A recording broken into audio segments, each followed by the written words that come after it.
people buy into people. So I have to be authentically me. Like, I have to be me. I don't want to be anybody else.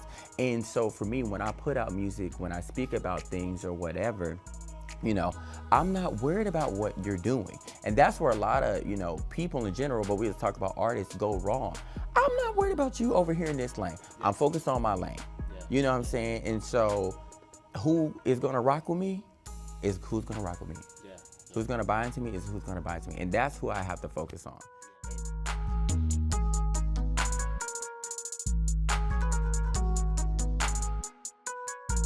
How's it going, guys? Welcome to another episode of Secrets to Silent Success. Today we have the one and only Kevin Hawkins. How you doing this morning, brother? I'm doing good. How you doing, Micah? Can't complain, can't complain. But we'll jump right into it. That all right? Yeah, I'm ready. Cool. Let's do it. So we want to talk about your music journey, right? You've been a music director. You were a drum major in band. I was also in band too. Shout out to band. Shout out to the band geeks. Shout out to the band. You know what I'm saying?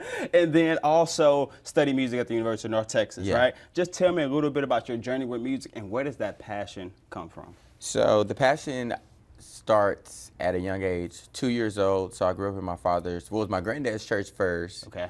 It was called Old and New Testament. And then we transitioned when Lancaster and DeSoto was like really, for those that are from Dallas, they know what that is. And then, you know, it became my father's church. It's called Anointed Fellowship Bible Church. And I became the music director like 10 years old. Wow. So from that, I was always in elementary band. I was in piano lessons. And then I went to, you know, junior high, high school. And then I, you know, pursued music in college, doing music education and vocal performance. And then I was like, you know, at the age of 15, I was like, I feel like I had my first professional gig. And so I was like, this is what I want to do for the rest of my life. Because a long time I was saying I wanted to be like a heart surgeon. But I knew the music was like, no, this is what I want to do. So at 15, that's when I really like started going for it. Got you. What happened with that first performance gig at 15 or the first professional gig at 15 that made you say, okay, maybe cardiac surgeon is not what I want to do. I really want to do the music because a lot of people don't follow their dreams like that early on. You know what is so funny? Okay, so my teacher in middle school, she was like going around asking everybody what they wanted to be. I was like, I'm gonna be a heart surgeon. And she was like, all right, let me see your hands. I'm like, okay. And so I guess they do like a medical test or whatever to see if your hands are stable. Like I didn't know that at the time. And she was like, no, you can't be no heart surgeon. Your hand's too shaky. I was like, yes, I can. You know, but I was like, okay, well, I'm gonna go pursue music. You know, and so, you know, it's so funny because I'm always one to say to everyone I come across, even to children, I say all the time, you can truly be whatever you want to be. And I know that sounds so cliche. However, why, when it comes to being a rapper or a singer, you hear the little snickers, you hear the little giggles, you know, when, you know, it's just like, ugh, good luck. You know what I'm saying? But if you say teacher, doctor, lawyer, it's like, that's the way to go. Nobody believes it until they actually believe it because they done seen you actually accomplish it. You know, so for sure. So that was my journey. One thing that I enjoy about your journey as well is that you have the art side over here, right? You have the originals, but you were also able to monetize your craft through wedding singing and things of that nature, right? Tell me a little bit about that journey of monetizing your craft and what advice do you have for others who maybe they want to be a singer but are not seeing it monetized through Spotify, through the songwriting and things like that? How could they go and monetize it through something like wedding singing? Well, you know, for years leading into, before I was actually a wedding singer, I started at the Balcony Club, which is in Dallas off of Abrams. And Liz Michael, I was waiting tables at the Cheesecake Factory. I was still going to UNT and everything. And I ran into her because I saw her on Welcome Home Roscoe Jenkins with Martin Lawrence and Monique. And I was like, aren't you that lady from that movie? And she was like, we just started flowing through conversation right there. And she was like, I have this jazz club. You know, I do this open mic at the jazz club on Monday nights. And that's how I got my start as far as like being really, really introduced to people. So then like about 6-7 years in, so right before the pandemic, 2019, this lady, she saw me sing, her name is Crystal, and she brought me on to this company called Intensity Entertainment. From there, the weddings was just like, were just coming, and I was building my name in that scene. And as far as like Well, it was 2019 and then 2020, the pandemic. Sure. Yeah. But everything was just like picking up and I was just like, but the weddings, as far as like monetization, is just like, I've always said, you have to do what you don't want to do. Not saying I didn't want to do weddings, but we all have to do what we don't want to do in order to do what you do want to do. Sure. But I loved performing anyway, and so I would just take the church money. Yeah. I would take the wedding, the corporate gigs. I would take all of that stuff and I would invest it into what I was doing. Yeah. But I love music. Period. Sure. It wasn't nothing to me. Yeah. Yeah. One of the beliefs that I subscribe to is that you got to play in the minor leagues a little bit. Yeah. So I'm a filmmaker. Right? Yeah. If someone gave me $5 million to make a film when I was 22, I would have took an L on that. Yeah. Because I didn't know what I was doing. Yeah. Right. Yeah. So you do the corporate gigs, you do the weddings, you do the small short films. Yeah. Did you ever feel that way? Like, hey, when I'm performing at this wedding, or I'm performing at this corporate gig, or at this balcony club, that hey, I'm refining my craft. I'm getting better for when the stage lights are big and bright. Yeah, you ever feel that way? Yeah, well, it is perfecting your craft. Yeah. It is. Every time you step on that stage, no matter if it's 20 people in that audience or at the weddings, I mean, some of these people will have weddings like, it would be 400 people there. Yeah, I remember I did Clay Cooley's daughter's wedding. It was so many people at this wedding. And it was this huge stage, and it was decorated with all kind of floor arrangements and stuff like that. And that's a big stage for a lot of people. Yeah. Even though we are singing cover songs, whatever, it is preparing me for the moment that I'm in right now. I always knew that was coming. Yeah. So that's how I felt. I'm just like, your path is just different. Your journey is just different. Sure. But at the end of the day, you know where you want to get. So keep doing it. You know, man, to find people that believe in you and see what you want to do. And I was telling my girl Frankie Blair the other day, I was like, if I could have 10 of me, woo, how far would I be? Yep. Because I know my work ethic is crazy, and I know what people have said and stuff, but you gotta have that drive, you gotta have that fight, and I listen to Ray Daniels, who I've had a conversation, but he's heavy in the industry. He's an artist manager. Yeah. He has been at Warner, he's been at Interscope, and I just listen to the God Show podcast. It's so much insightful information that artists could get about publishing, writing, royalties and stuff, just paying attention to all that. It's like the stuff that you need to educate yourself on. Yeah.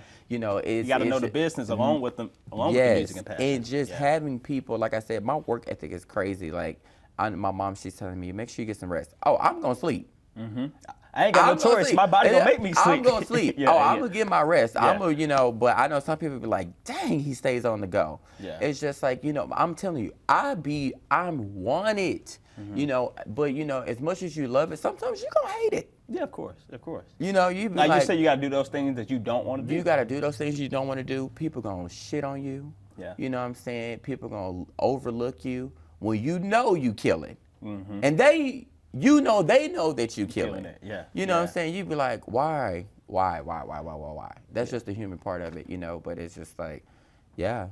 Well, two things I want to ask. You talked about you have that crazy work ethic. Mm-hmm. How do you find, track, interview, source other people to be around you with that same work ethic? Because I know for me, if I'm out there grinding 110% and somebody on the team is not, like that bitterness or the animosity, or you say once they show you, then you gotta let them go. How do you find people like that behind the camera that's gonna work and match your work ethic? It's just going back to that gut feeling, like you know what I'm saying, and people. You always hear people say, as an artist, I hear this all the time. People say, "Oh, don't forget about the small people. Don't forget about where you come from. Don't forget about, when you get big, remember me and stuff." And then, you outgrow people. Mm-hmm. Because, baby, you got to keep up. Yeah. You got to keep up. You know what I'm saying? And I don't say that to disrespect, but you have to keep up. I'm moving. Yeah. Yep. So if you're not, like you do outgrow people, and that's just life, but you have to keep up, because I know where I want to be within 5 to 10 years.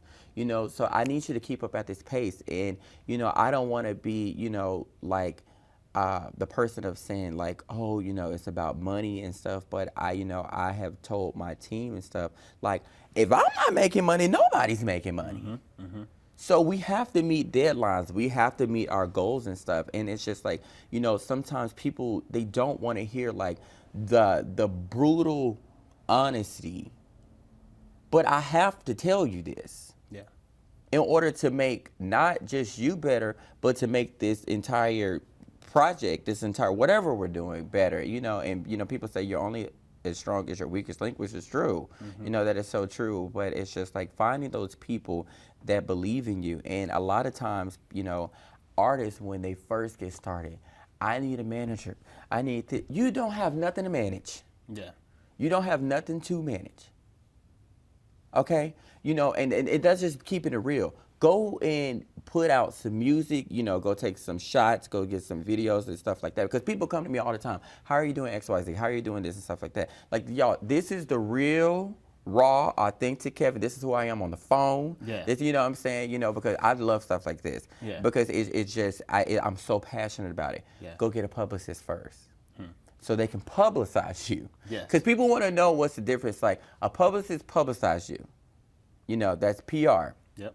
And then the manager, you manage your manager. They don't manage you. This is not McDonald's. This is not Wendy's. They work for you. And I say this so graciously and so ever kindly, but artists get taken advantage of so many times by people.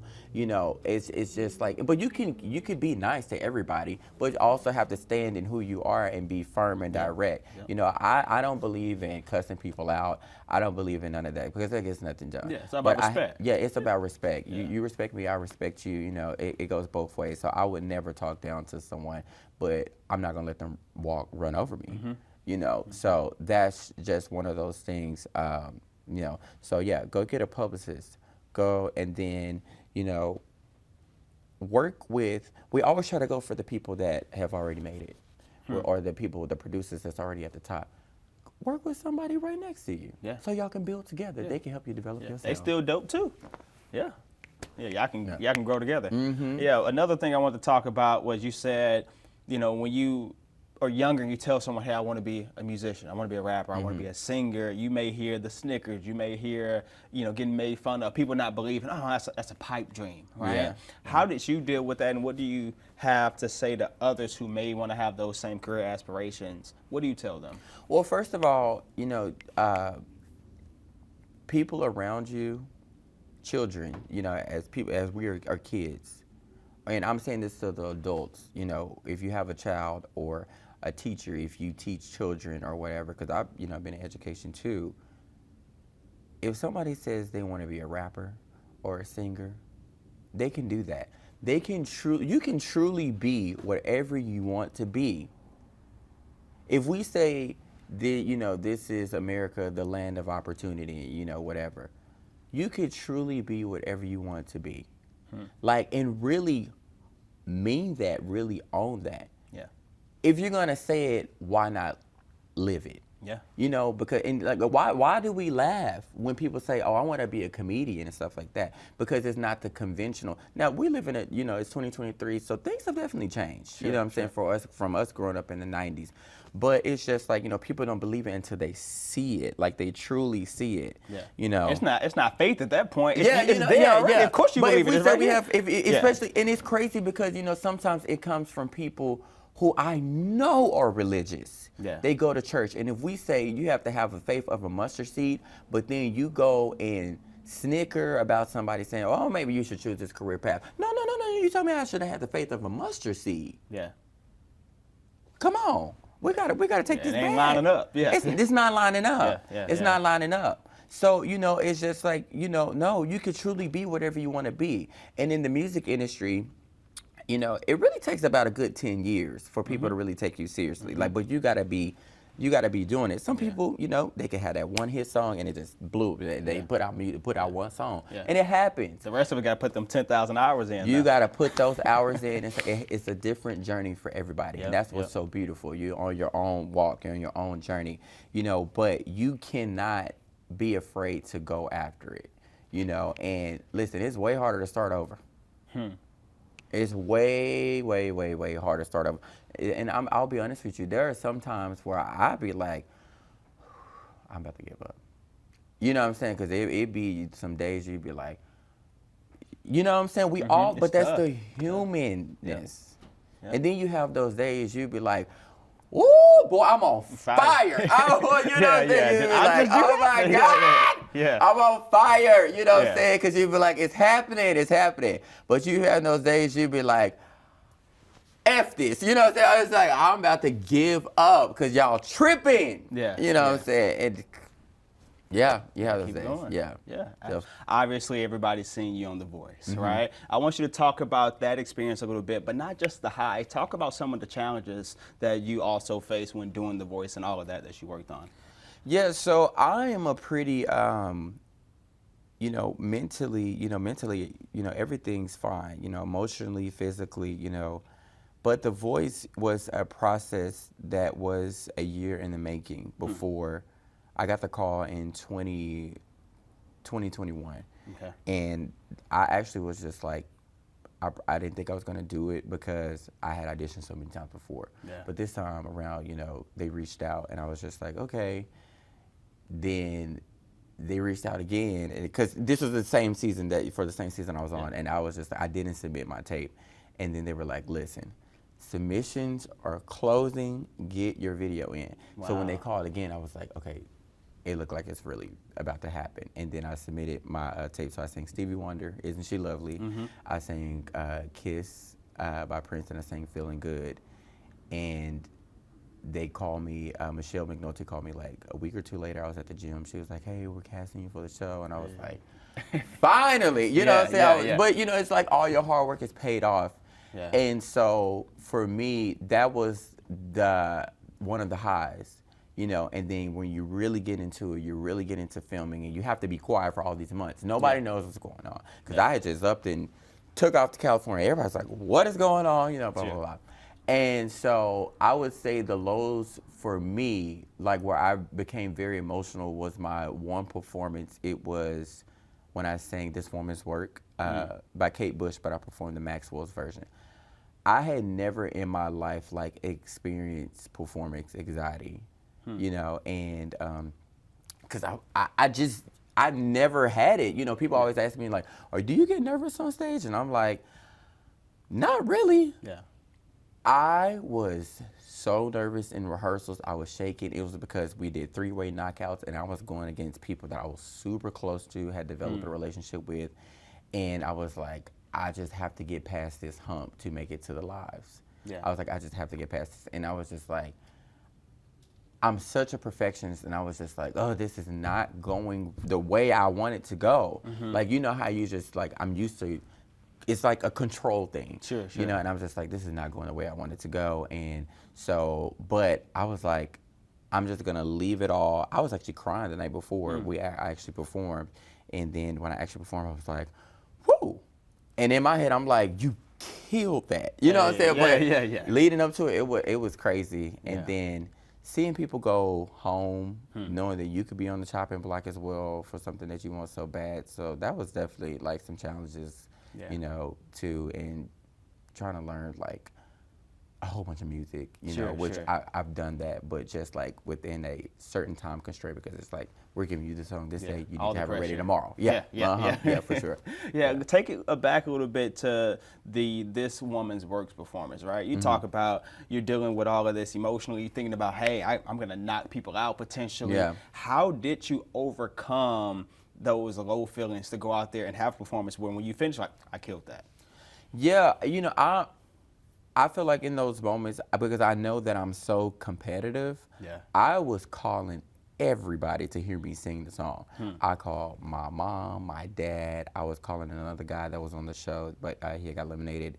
And then I was calling my barber, John. I was calling so many people. I was like, listen. And they was like, it sounds great. And they was like, maybe you should do this. Maybe you should do this.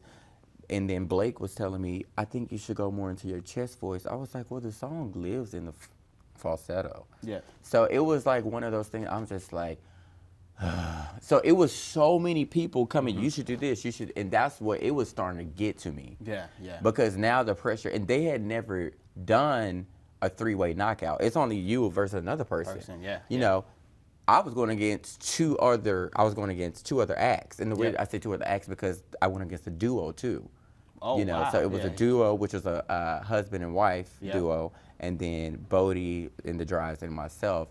And, I'm just like, I'm going in, and honestly, I knew because the people told me behind the scenes, that was like, nobody wants to go against Kevin. So that's a lot of added pressure because you're trying to make sure that you're at this level and you keep going, and other people is like, well, I don't want to go against you. Yeah. Like, I know from their perspective, it's just like, well, it may be like intimidation or something like that, but that's intimidating. Yeah. You know what I'm saying? Because that's a lot of pressure, you know? And so it's just like, dude, I was going through. Yeah. I was really going through it, and I was so, that anxiety was like, it was at another level, and I had never experienced that before. Yeah. So Yeah. Talk to me about the performance itself. I do professional speaking, and I always tell people your anxieties is what killed you before the performance. Your hands clamming, your throat is dry, you're overthinking. Yeah. Once you get on that stage, you forget about everything that happened because you're in the moment. Yeah. How was it for you when you're on that stage in that moment? So I walked out, and I was like, you have to do something to get the audience. Because I feed off of the energy of the audience. And I was like, let's go. You can see, I was like, let's go. Everybody was like, whoa, whoa, whoa. Yeah. And I was like, okay. And then I heard, doom, doom, doom, doom, doom. I was like, ah. And I was like, because I was like, if I could just get that out. Yeah. Because in rehearsal, I was like, it was not coming. And the vocal coach behind the scenes, she was like, what's going on? I was like, I don't know. I was like, I don't know. I was like, I don't know. I was like, I don't know what's going on. I was like, I'm freaking out. Yeah. And in my 28 years of living, I was like, that has never happened. I was like, Yeah, but you made it through. Yeah, I made it through. And then at the end, I'm so dramatic. I gave him one, and I said, like one of those Patty LaBelle things. Yeah, got the Patty LaBelle bow. Yeah. No, that's awesome. That's awesome. And everybody was screaming. No, that's awesome. So you talk about doing the show. You get to the point of being eliminated by the votes. Talk to me about your initial reaction when those votes came in, but then also your bounce back. You haven't missed a beat. Like, you still killing it, right? So tell me a little bit about all of that. Well, I had prepared.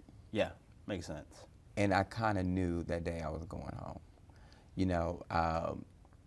Everybody's like, don't read the comments, don't watch this. And I was just like, and I had a great performance the night before. It just wasn't a song that everybody knew. I know the song, but it's just like, it's just one of those things. It's just like, and then, but when I sang Redbone, I chose that song. I chose Redbone. And so I knew that was in my wheelhouse, and not saying the other song wasn't, but it wasn't one of those sing songs, it's just like, it was like, in the room from the down. It was like one of those grooves you would skate to. Yeah. But Redbone, because I wanted to sing Prince on the show, but Prince is so hard to get cleared. You probably, they were saying that you couldn't really get a Prince song until you made like the top 8. So that was like my goal. I was like, I'm gonna sing. If I get to the top 8, I'm gonna do this. And I was like, okay, I'm prepared to be in the bottom, so I'm gonna tear this Redbone up. Yeah. And I made it, I was like, when I sang Redbone, it was an outer body experience for me. But that's how I am on stage, when I'm singing those kind of songs. Like, it was an outer body experience, and I was like, I'm gonna make this hard for y'all to send me home. Yeah. Like, I'm gonna make this hard for y'all to send me home. And I left it all on the stage. It was so loud in there, Gwen couldn't even talk. And the emotion was just exuding because, like, I have to be honest, the human part of me, I was mad. Yeah. I was mad. I was feeling so many things. And I'm just like, I feel like, with the title of the show, The Voice, which I am grateful for everything that, but it's just like, I had so many sides. I had showed so many sides of my voice, of what it could do. Yeah. The Stevie Wonder, the ballad with this woman's work, the strength of John Legend's Every day I wait, preach, you know, and then here I am showing this dance side of Silk Sonic. Now I'm showing this vocal agility on Redbone. It's just like, this is, you know what I'm saying? The show's about, or should be about. This is what the show should be about, you know, and so I'm just like, I'm leaving it all on the stage. And, you know, I felt like, you know, the studio audience should vote too. Yeah. They were in there. Yeah. You know what I'm saying? They were in there. And it was so loud, and then you could just see me. I was so emotional. I just busted out in tears because you know how like when you know you've given your all. Yeah. Like I've given my all.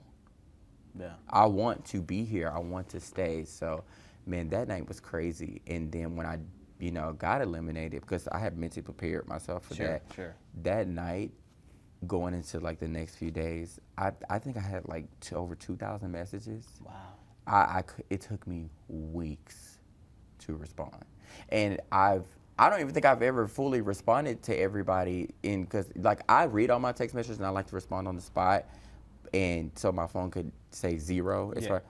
Dude, it's never been back to 0 since that moment. Wow. It's always like that red thing of this is how many unread text messages you have because it's just. After that, people were like, "You were robbed," and it was so. So that's the human part, you know. But yeah, I was pretty mad. Yeah. You know, but I was happy.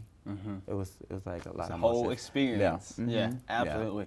So you talked about 2,000 messages from that experience. I'm sure your brand, everything took off after that. There's a lot of individuals, myself included, where you're trying to build that social capital. You're trying to get more of the fame, get more of your message out there, right? And oftentimes when you're trying to get that message out there, people will contort themselves and not be true to themselves, right? You had a quote that was said something to the effect of know who you are, right? And then recognize the people that love you for you, and that's the music that matters. Tell me about that quote, and then tell me about staying true to yourself, even though the environment and the people around you may be switching up. You talk about just packing up and going to LA without telling anybody, right? How did you stay yourself? You know, it's so funny. I saw a quote from Warren Buffett that said, you know, most people don't even like themselves. You know, so that shouldn't determine who you want to be or who you are. You are you. They are them. You know, and so most people are projecting their insecurities onto you because deep down they want to do what you're doing. But society or the people around them, they feel like, I'm not going to have the support. I'm not going to do this. I'm not going to do that. And from a young age, you can ask anybody in my family, I was always outspoken. I was always, I'm going to do this, I'm going to do that. I did not care what anyone had to say or think about me because people buy into people. They don't, you know, they buy into their product because they buy into people. They buy into you. So I have to be authentically me. Like I have to be me. I don't want to be anybody else. And so for me, when I put out music, when I speak about things or whatever, you know, I'm not worried about what you're doing. And that's where a lot of, you know, people in general, but we just talk about artists, go wrong. I'm not worried about you over here in this lane. I'm focused on my lane. You know what I'm saying? And so who is going to rock with me is who's going to rock with me. Who's going to buy into me is who's going to buy into me. And that's who I have to focus on. And the more people start to realize that, that's when people will be like, you know, I like him. I like her. You know, because it's just like, I'm focused on me. Because at the end of the day, people are going to have something to say about everything. You know? So I remember when I first dyed my hair blonde. You know, of course, it's like, you know, it's black right now, you know, but my natural hair is honestly like a sandy brown. And, you know, like if I'm in a different climate, like it could turn red, like seriously. So, and I do have a picture to prove that when I was a little boy. So I remember, and Jonathan could tell you, when I was in at UNT, I had dyed my hair like purple or like a red violet. You know, they were like, I have always been wearing these colorful suits, and I had been doing that for years. 4 years. And you know, you're in college, everyone's like, whoa, he just got so much swag. You know, it's just like, you know, whatever. And then I'm going back and looking at pictures from, I'm like, what what the hell was you thinking? You know what I'm saying? But that was the time. That was the time. That was the time yeah, too. You're talking about the 2012, 2013. That was the time. You know what I'm saying? Yeah. So I remember when I was like, I'm gonna dye my hair blonde because I just feel like blonde is gonna work for me. Yeah. You know, and my mom, because I'm a PK, you know, my dad is pastor. My mom was like, you better not dye your hair blonde. And I was like, it's gonna work. I was like, it's gonna work. It's gonna be fine. And I dyed my hair blonde, and I, you know, walked into church, and everybody was like, yeah. You know, and the former pastor, he passed away. His wife, granddaughter, she actually did Beyonce's Vogue cover a couple years ago. She was like, my granddaughter died. She's a photographer. I can't think of her name right now, but she was like, my granddaughter dyed her hair blonde. She was like, I get it, you know, whatever. And I have been blonde ever since that moment for like 3.5 years. Wow. To the point where I went back to this a couple months ago. Yeah. Everybody was like, where's the blonde? Where's the blonde? Yeah. Because they had gotten used, you know what I'm saying? It became part of the brand almost. It became part of the brand. Yeah. And I told my mom years ago, I said, I know what I'm doing. Mm-hmm. I went to the Silk Sonic concert last year, and I wore this silky blue pajama suit, you know, and I actually ended up wearing it on the Isn't She Lovely when I sang on the first episode of The Voice that I was on. And Blake was like, you're the only person that could pull off this silky pajama suit. And I looked at my mom, I said, I told you. Look what I got on now. Yeah. This is me. Yep. You know what I'm saying? And I was just like, I told my mom, I said, I told you, I know what I'm doing. Yeah. I know what I'm doing. I'm not going to wear, even if I do wear something crazy, it's me. Yeah. You know what I'm saying? But it's just like, that's me. Yeah. And but I've been doing this for years. I'm not changing now. Yeah. I would say, what advice or what words of wisdom would you give to someone who may be struggling to be themselves as a performer, as an artist, because they feel like they got to fit a certain mold to get to a certain place? You got, man, screw the mold. I'm gonna be me, and they're gonna like me or not, right? Yeah. What would you tell to somebody? So I would say my first piece of advice is to be authentically you. Just be authentically you. I would say my second piece, if I had to do 3 pieces, I would say my second piece is to, I said authentically you, owning you. You know, owning who you are is vital to your being, to, you know, the person, I wouldn't say the person that you want to portray, but the person that, you want the world to see you as. And then I would say investing in you at all costs. No matter if it's a penny, you know, a lot of times we feel like I don't have the funding to do this. I don't have the means to do that. Do it. Yeah. You know, do it. Yeah. Yeah. I can go on a totally different topic. So I got into the video production area because my brother's a musician. Okay. And I feel like a lot of times, I don't want to get into this. No, let's get into it. Because you talked about investing yourself. Yeah. I feel like creatives and art, you got to invest in yourself, whether that's the equipment, whether that's the studio time, whether that's the wardrobe, whether that's even, you know, getting the facial to take care of, you got to invest in yourself. If you're not going to invest in yourself, how can you expect others, a record label, other managers to invest in you if you're not investing in yourself? Like I said, I'm going to get off my soapbox. No, go ahead. Yourself. Nobody's gonna invest in you if you don't invest in yourself. 100%. And there is a video that I watch daily. Is when Will Smith said, this is when him and Martin Lawrence are coming out with Bad Boys 3 and they were doing the promo. He was like, listen, when you first start doing things, you're gonna want people to agree with everything, and you're gonna want them to. It's not gonna be like that all the time. Yeah. You know, and I don't want to be this cliche person, but when the ball really starts to get to rolling, that's when people jump aboard. That is just life. Don't get upset, you know, because I remember when the Voice commercial came out, my friend from Atlanta called me. He was like, did I just see you on TV? He said he was watching Days of Our Lives. And like, and I'm like, who is it? I'm like, you're in your 30s. Why are you watching Days of Our Lives? Well, you know, whatever. Yeah. So, it's just so funny to me because it's just, I remember when that came out and I couldn't talk about, even though everybody's seeing me, but you know, contractual obligations, I was just like, and then I was finally able to announce it, but I was seeing so many people, they were reaching out like, oh my God, I knew you. And I'm like, I ain't talked to you in years, you know what I'm saying, you know, whatever. But I didn't get upset. That is the world we live in. Yeah. We are all human. Yeah. You know, and it happens. So I don't ever get upset. Yeah. Even when I know people have wronged me, I'm just like, you know, and the human part of me, some part of me is like, you know, but yeah, it is what it is. I would say, how do you have the discernment? You talk about getting the ball rolling. I got two things about getting the ball rolling. You say, hey, now you got the traction, now you got the momentum. People want to hop on the bandwagon, for lack of a better word. How do you have the discernment? Because as you get the ball rolling and you're growing your brand, now that's when you need the most people, right? That's when you need the biggest team. You need the stylist, you need the manager, you need the booking agent. How do you have the discernment to know? Shout out to the people behind the camera.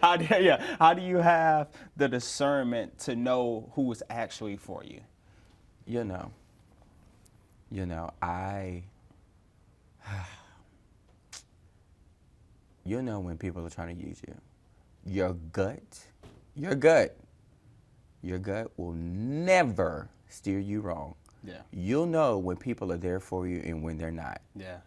Because you'll start feeling a certain type of way. It's just, I'm telling you, I had a situation go on recently where I had to let go of, you know, me and my manager, we decided to part ways because he was, you know, saying and doing some things that I was just like, you know what, this is not gonna work. You know, and, you know, other people on my team was just like, I don't like the way he's, you know, talking. I don't like the way he's treating you. I don't like the way, you know, he's talking to other people. And it just was some things I'm just like, I felt like I was almost being reverted to being confined in a box. If you're gonna be on my team, you need to know who you are dealing with. Yeah. Period. I'm not going to not be myself. This is, I'm an individual, but this is also my brand. Yeah. You know, and so if you say, that was the whole reason you jumped on board in the first place. Yeah. It's because of who I already was and who I am still becoming. Yeah. You know, so don't try to confine me to or restrict me to a box.